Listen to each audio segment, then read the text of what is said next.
What's happening, folks? Back with another reaction, back with some more U2, and we're going back to the Unforgettable Fire, 1984. Once again, big shout out to Han Solo and Adam for sharing U2's catalog. And the next track is Indian Summer Sky.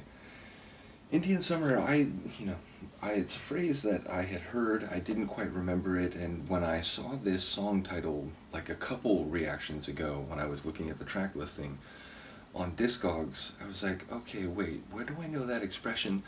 So I looked it up at that time, and basically it's a phrase of uncertain origin. There's a few different theories, but apparently it relates to the first interactions between indigenous Americans and colonial Europeans here in North America, and it relates specifically to like a long stretch of dry weather, whereas like when I looked at it a few weeks ago, I thought it was for wet weather, but it's the opposite. Apparently it relates to a period where there is not a lot of rain, there's not a lot of clouds in the sky. So with that in mind, and at least on the surface of things, one would be inclined to think of blue skies, or at least not gray and cloudy skies when it comes to what an Indian summer sky would look like. Again, this might be a metaphor, it might just be a visual or atmospheric backdrop to some narrative provided by the protagonist or narrator of the song. But either way, it's an evocative image. It certainly sets a visual setting for the song, sets a setting. So yeah, ultimately I wonder if it's a direct reference or if it's more like building on the concept for a metaphorical or like figurative purpose. Either way, let's find out. This is U2 from their album The Unforgettable Fire, 1984, and the track is Indian Summer Sky.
Really cool tune. It's interesting, like I was trying to think of how to articulate it, but in what I assume are the verses, the first verse, it was interesting because like the way he was singing the lines, it was sort of like he was bending or like gliding the melody of the first line into the second line of text and so on. It was like he was sort of sliding through the lines rather than, one melodic and textual line, second line, third line. It didn't have that like simple stanza feel. It felt like he was like, kind of bending, like stopping maybe a little bit before the first line and then like wrapping around. It just like the rhythm with which he went through the verses vocally was really interesting.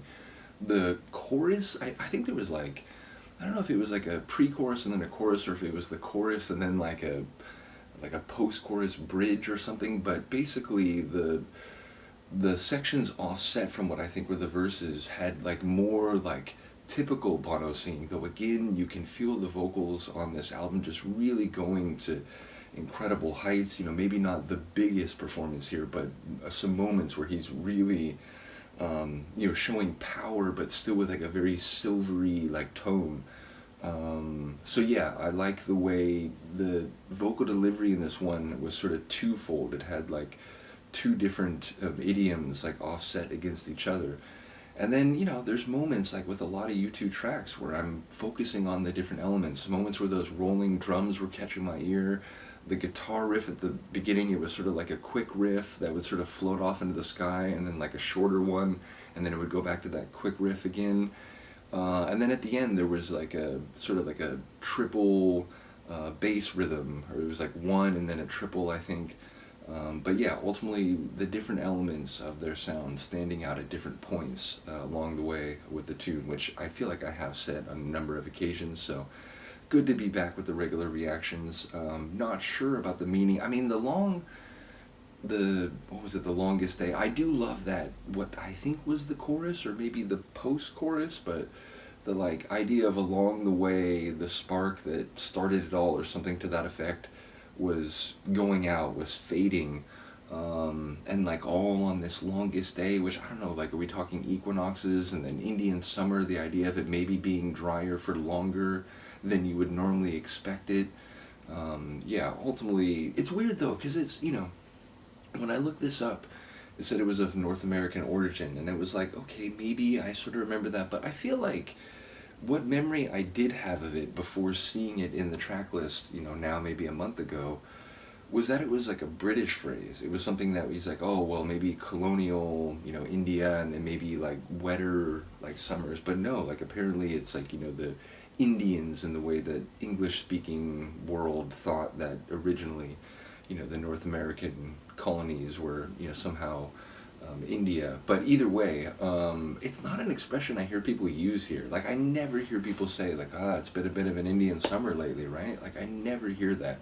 So it's weird that it's of North American origin, but it seems to exist largely outside of the American conversational circles that I'm privy to. But either way, I wonder exactly what the symbolism is here. The longest day and the blue skies, at which, in some metaphorical idioms is about possibility, opportunity, a blank canvas on which to write, or, no troubles or clouds hanging over you. It's often like a positive sentiment, even if, it could take on different meanings.